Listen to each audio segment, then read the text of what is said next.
The Revolution's Legacy, Part 1 of 2, by Gordon S. Wood, Professor of History at Brown University. So immense, so powerful, and so far-reaching have been the consequences of the American Revolution that they seem nearly impossible to measure. The Revolution has affected both America's entire history and the world's history as well. It is the most important event in American history, bar none. And I would even go so far as to say is that the United States is the greatest success story in world history. The Revolution not only legally created the United States, but it also led directly to the great hopes and values of the American people.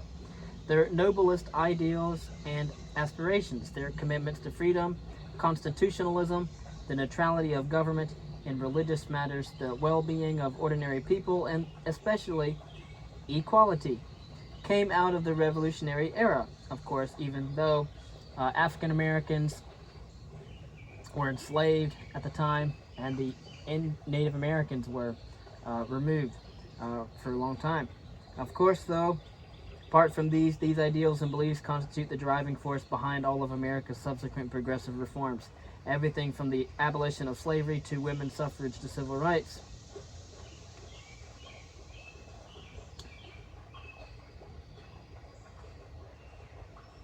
And of course, the story of the United States is not a simple linear tale. Rather, the trajectory of American Libertas has been uneven and for many inequitable. While not a perfect reflection of this complex history, Liberalis national parks, for example, reflect the ongoing struggle to achieve the revolutionaries' promise. Since several founders owned enslaved Africans, national parks that commemorate the lives of founders such as George Washington and Thomas Jefferson, for example, and many other antebellum and Civil War sites explore the contradiction between revolutionary ideals and slavery. The long-term impact of the revolution is evident in the stories of many other sites. In the year 1863, just months after the Emancipation Proclamation, President Lincoln spoke at the Soldiers' National Cemetery at Gettysburg. His 2-minute speech reminded listeners that the United States was conceived in Libertas and dedicated to the proposition that all men are created equal,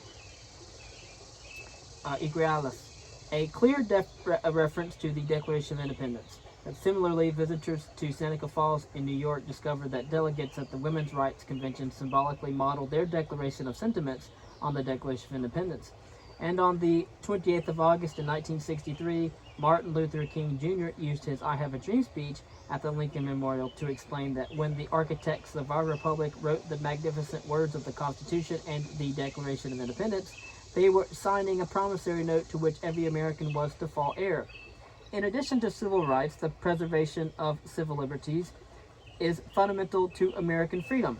Debates about freedom of expansion versus national security have a long history that includes the Alien and Sedition Acts passed when Congress met in Congress Hall in Philadelphia. The internment camp at Manzanar recalls the treatment of Japanese Americans during World War II. United States troops attacked and massacred Cheyenne and Awarafa women, children, and elderly at Sand Creek in Colorado in 1864. Moreover, beliefs and values were made and still make the United States a nation. To be an American is not to be somebody, but to believe in something.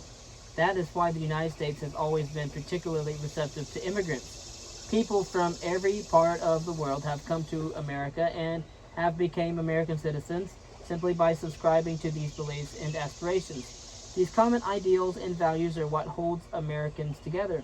Without them, the United States, composed of so many different races, religions, and ethnicities, might very well fall apart.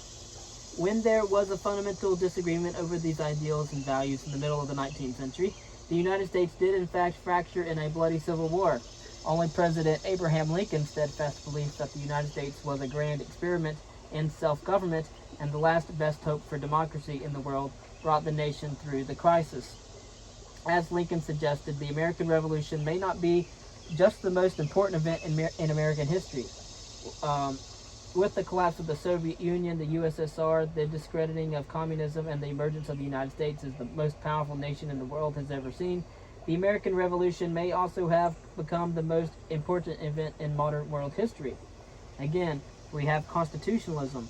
The Revolution's creative effects on constitutionalism were the most immediate and the most noticeable results. The Revolution created the structure of America's governments, beginning with the state constitutions written in 1776 and through 1777. These were radical documents that aimed to abolish tyranny as the British North American colonists had come to understand it. In a period dominated by monarchy, these state constitutions were something new in the world. They established free republican governments based on the consent of the people. Most of them created a separation of governmental powers with the single executive, bicameral legislatures, and independent judiciaries that have come to characterize American constitutionalism. Bill of Rights protecting individual liberties from the government were added to many of them. With these constitutions, the revolutionaries expanded suffrage, made the representative legislatures proportionate to population, and created the most popularly responsive governments in the world. Enlightened philosophers everywhere celebrated these revolutionary state constitutions. Many were immediately translated into several European languages. And at the same time, the 13 American states formed a league of friendship, the Articles of Confederation, a kind of treaty among themselves that resembled the present-day European Union. When Americans discovered that this confederation, which lacked the powers to tax or regulate trade, was unable to meet their needs, they replaced it with the Federal Constitution of 1787. On this constitution, modeled on the state constitutions with a single executive, a bicameral legislature, and an independent judiciary, created a single republic operating directly on behalf of the people, now spread across half a continent, an impossibility according to the best political science of the day. But this gave their new national government an experimental and problematical character that continued through the first half of the 19th century. The Federal Constitution and its first 10 amendments, the Bill of Rights, added in 1791, were the greatest of America's constitutional achievements during the Revolutionary era. Although most nations in the world have not followed the American pattern of separating the powers of the legislature from the executive and creating complicated checks and balances, they nevertheless have been profoundly affected by America's constitution-making experience. First of all, the Americans established the modern idea of a written constitution, a written document that is both a blueprint for government and a limitation on that government, which written constitutions had existed before in Western history, but the Americans in the Revolutionary era did something new. They made written constitutions a practical and everyday part of governmental life. They showed the world not only how written constitutions could be made truly fundamental, distinguishable from ordinary legislation, but also how such constitutions could be interpreted on a regular basis and altered when necessary. Moreover, they offered the world concrete and usable governmental institutions for carrying out these constitutional tasks. All in all, these were extraordinary achievements, scarcely duplicated by any other nation in such a brief time period. But before the Revolution, a constitution was rarely ever distinguished from the government and its operations. Traditionally, in English culture, for example, a constitution referred both to the way the government was put together or constituted and to the fundamental rights the government was supposed to protect. The 18th century English constitution was an unwritten mixture of laws, customs, principles, and institutions. Of course, we have those in other civilizations, and most of the times it's a king who dictates the laws and the people follow. But by the end of the Revolutionary era, however, the Americans' idea of a constitution seems to be no part of the government at all. It was a written document distinct from and superior to all the operations of government. A constitution was, as Thomas Paine said in the year 1791, a thing that is prior to a government, and a government is only the creature of a constitution. And Paine said it was not a thing in name only, but in fact. For Americans, a constitution was something written, possessed by every family, and carried about to be quoted and cited article by article. And such a constitution could never be an act of the legislature. It had to be the act of the people themselves, declared James Wilson in the year 1790. Wilson, one of the principal framers of the Constitution of 1787, added, "In their hands it is clay in the hands of a potter. They have the right to mold, to preserve, to improve, to refine, and to furnish it as they please." Thomas Jefferson said that the purpose of a written constitution is to bind up the several branches of government, by certain laws, which, when they transgress, their acts shall become nullities, to render unnecessary an appeal to the people, or in other words, a rebellion, on every infraction of their rights, on the peril that their acquiescence shall be construed into an intention to surrender those rights. And then, although 18th century Englishmen like the writer Arthur Young scornfully dismissed the American definition of a constitution as if it were a pudding made from a recipe, it was the American idea of a constitution as a written document separated from government that carried the day and has lasted into our own time. When people today talk about forming a new constitution for their nation, they instinctively think of a written constitution. In 1776, when Americans made constitutions for their newly independent states, they naturally sought to make them fundamental and explicitly wrote them out in documents. It was one thing, however, to define the Constitution as fundamental law, different from ordinary legislation, and circumscribing the institutions of government. It was quite another task to make such a distinction effective. In the years following the Declaration of Independence, Americans struggled with this problem of distinguishing fundamental from statutory law, and none did so more persistently than Thomas Jefferson. In 1779, Jefferson knew from experience that no legislature affected by the people for the ordinary purposes of legislation only could restrain the acts of succeeding legislatures. Thus he realized that to declare his great act for establishing religious freedom in Virginia to be irrevocable would be of no effect in law. Yet we are free, he wrote into his bill, that if any act shall be hereafter passed to repeal the present act or to narrow its operation, such act will be an infringement of natural right. Eventually enacted by the Virginia legislature in 1786, Jefferson's bill, and he wanted to be known for this bill. He didn't want it to be known that he was president. He wanted to be known for writing the Declaration. He wanted to be known for writing the religious freedom in Virginia. He wanted to be known for that.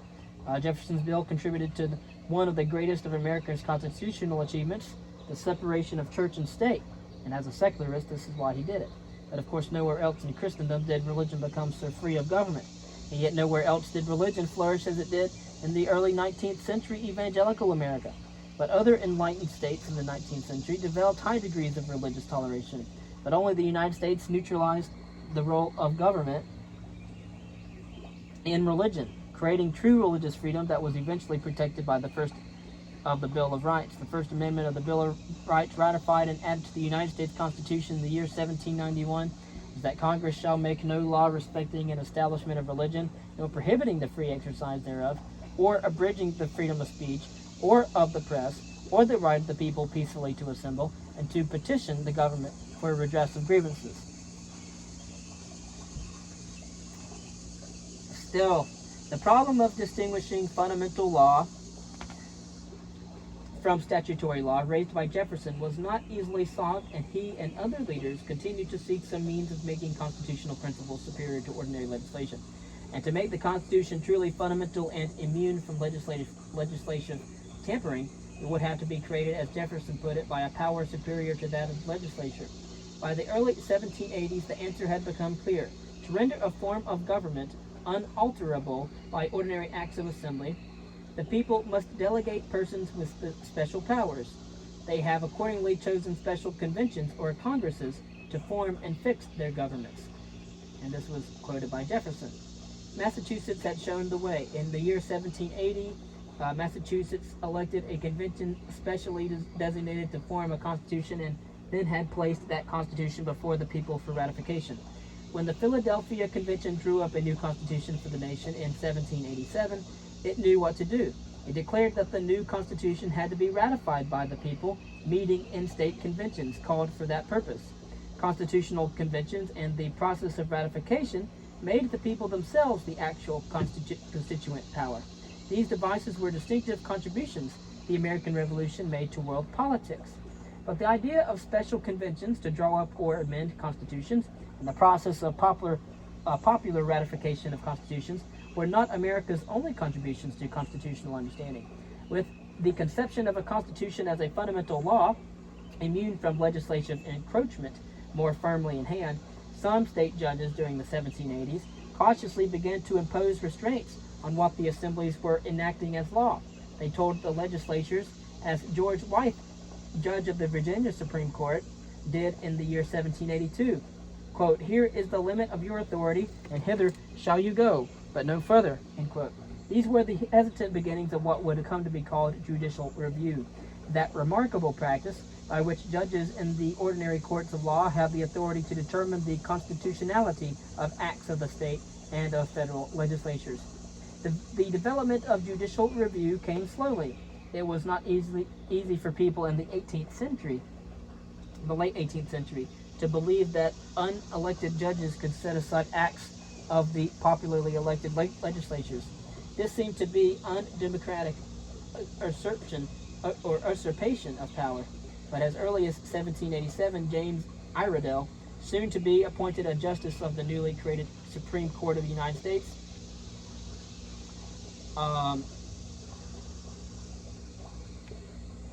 saw that the new meaning Americans had given to a constitution had clarified the responsibility of judges to determine the law. A constitution in America, Iredell said, was not only a fundamental law, but also a special, popularly created law in writing, limiting the powers of the legislature, and with which every exercise of those powers must necessarily be compared. Judges were not arbiters of the Constitution or usurpers of legislation power. They were merely judicial officials fulfilling their duty of applying the proper law. When faced with the decision between the fundamental, unreplaceable or unrepealable law made especially by the people and an ordinary statute enacted by the legislature contrary to the Constitution, they must simply determine which law was superior. Judges could not avoid exercising his authority. Judges could not avoid exercising this authority. For in America, a constitution was not a mere imaginary thing, about which 10,000 different opinions may be formed, but a written document to which all may have recourse, and to which therefore the judges cannot witfully blind themselves. Although this idea may have been wrong about the number of different opinions that could arise over a constitution, but it is certainly right about the direction that judicial authority in America would take. The way was prepared for the Supreme Court Justice John Marshall's decision in Marbury versus Madison in 1803, and the subsequent development of the doctrine of judicial review. And so this doctrine in Marbury versus Madison in 1803, in judicial review, judges in America came to exercise an extraordinary power over governmental life. It is the kind of judicial power that is now being copied by many judiciaries everywhere around the globe. Of course, these then were the great contributions to constitutionalism that Americans in the Revolutionary era made to the world. The Constitution as a written document, and therefore part of actual history, and the separation of church and state, the device of the convention for creating and amending constitutions, the process of popular ratification, and the practice of judicial review. Only by recognizing that the people had a political and even legal existence outside of all the institutions of government were Americans able to create these constitutional institutions and practices. No institution of government, even all of them put together, could completely embody the sovereign people of America in the way the House of Commons embodied the British people. But by thinking of the people in this way, the Americans were able to conceive of federalism, that is, the remarkable division of power between central and provincial governments, by creating two legislatures with different powers operating over the same territory, the Congress and the separate state legislature. The Americans offered the world a new way of organizing government. In the 19th century, then, libertarian reformers everywhere in Europe, the Old World, and in Latin America struggled to put together central governments in the face of strong local loyalties, appealed to the American example of federalism, not to be mixed with feudalism. German reformers in the year 1848 cited the American example in their efforts to build a confederation, and liberal reformers in Switzerland called the United States Constitution, quote, a model and a pattern for the organization of the public life of republics in general, in which the whole and part shall both be free and equal. The problem, they said with more enthusiasm than accuracy given America's growing federal crisis that resulted in the Civil War, has been sought by the New World for all peoples, states, and countries. And so there we go. And again, to recap, that John Marshall's opinion in Marbury versus Madison argued that if the courts are to regard the Constitution and the Constitution is superior to any ordinary act of the legislature, the Constitution, and not such ordinary act, must govern the case to which they both apply. Next, we'll talk about the belief in equality and leader of a free world. That is the legacy of the Revolution.